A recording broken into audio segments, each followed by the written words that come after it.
There's a place right here in Connecticut that is a must-see this time of year. It's the Witch's Dungeon Classic Movie Museum in Plainville. Yes. Now, if you want to get into the spooky spirit but really learn a lot, this is a place to do it. Yeah. And here with us is the owner and creator of this very unique place. People come from all over the world. Cortland Hull. Thank you for being with us again. Good to be here. It's good to see you.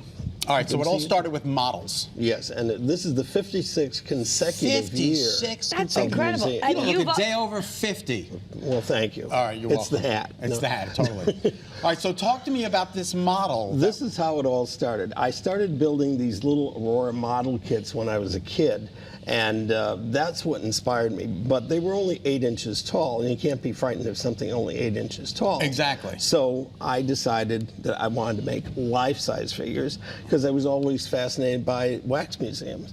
And so I was fortunate because of my great uncle, who you have his head right there. I'm going to hold it That up. was Henry Hull, the actor that was the very first movie Werewolf, The Werewolf of London, in 1935. He introduced me to a lot of the classic makeup artists that knew how to do this, and from them I learned how to make the life-size figures. Look at that. Looks Wow. just... And just so people can understand why it's so special to go to the Witch's Dungeon, I mean, many of your creations have really been used in some of the most classic, most famous horror movies.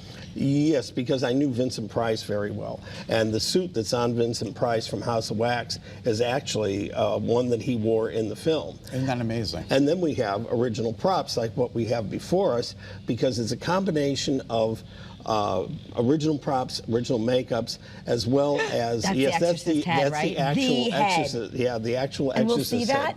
Yes, you see that there. Yes. Now, this isn't the type of That's museum... what I was mentioning, Vincent Price there. That's so, okay, yeah. cool. Okay. There's the The creature from the Black Lagoon. So that's what we want to talk a little bit about too. What we have here. All right, go ahead. Because this is the rarest headpiece of the creature from the Black Lagoon. Let's touch that. I don't This wanna is touch from it. the better not to touch it. But Okay, that's very that's the original concept of the creature from the Black Lagoon. He was meant to be more eel-like. If you notice, he's smoother. But then when they did the test, this is a test with Rico Browning, who was the underwater creature. You can see he's wearing that headpiece. So they realized it didn't have enough detail to it. It needed more scales to be more terrifying. But what you see here, this is an actual foot from the original mold of the creature. And what's special about it? It looks like Kara's foot before a manicure. If you look at the... Oh, man. It would be a pedicure, by the way. No, pedicure, and it looks sorry. more like your foot. It does look like But if you look at the underneath of the foot, you can see all the detail that was put even underneath the foot. That's So incredible. that when Rico Browning was swimming, you'd see the back of the foot and you'd see detail You're to right, it 'cause as you don't well. want to see a flat foot. No.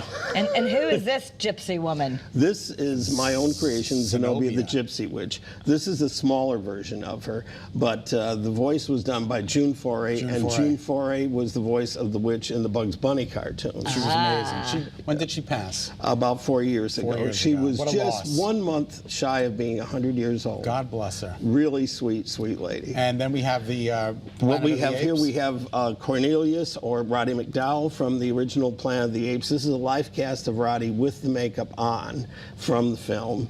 And then what we have here, this is one of the original golden idols from Raiders of the Lost Ark. Oh. But especially, it's signed on the bottom by Karen Allen, who was co-starred with Harrison Ford in Isn't the that film. amazing? So you get And history, when she you signed get it, she movies. says, "I left a space in case you get Harrison Ford." I love it. That's fantastic. So this isn't, again, this is not the kind of place where people are going to come at you with chainsaws. No, we let other people do that. This is a great place to get some history, to see some really adult-sized Life-size figures. Yes, we figures. have a full wax museum of over 20 figures, each in a scene based on the movies of Vincent Price, Boris Karloff, Bela Lugosi. Give us the hours. Give us the So hours. it's every weekend, Friday, Saturday, and Sunday, 6 p.m. to 9 p.m. And go to our website. It gives you all the detail, www.preservehollywood.org. And you can also give us a call at 860-583-8306. Make a reservation if you want. Bring the kids. It's really Yeah, super they'll love it. reasonable and inexpensive, and you learn a lot. It's for the whole family. Terrific. Thanks, Cortland. Okay, great Good to to be see here. you. Now take that mask off. You're scaring everyone. Kara? And thank you for always making us up every Halloween. We haven't decided what we're going to be yet. Yes, I'm going to go as Jabba the Hutt this year.